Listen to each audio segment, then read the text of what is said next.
জানোয়ারের বাচ্চারা কি অবস্থা করছে?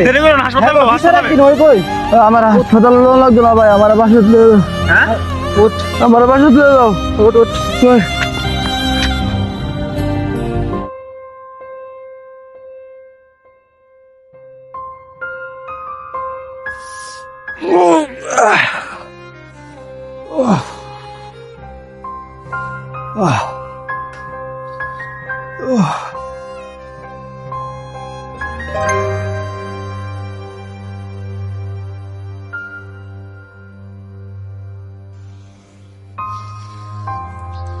এমনি করে আর কতদিন ভাই?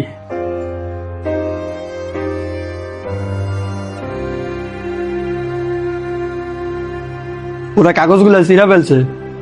ওরা কইছে কাগজগুলো নাকি আমাদের কাজে লাগবে না। ওরা বসতি ভাই গেলাবো ভাই। ভাইয়া তুমি এখন চুপ থাকবা? তুমি না লড়তে জানো, এখন কেন লড়ো না তুমি? চুপ থাকতে থাকতে বাবাও মারা গেছে, চুপ থাকতে থাকতে এখন আমিও মারা যাব। পরে সারা জীবন চুপ করে থাকো।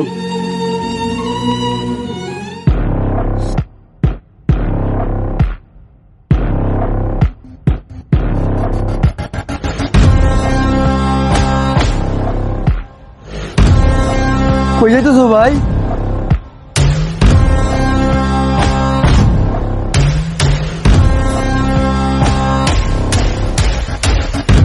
জবাব দিতে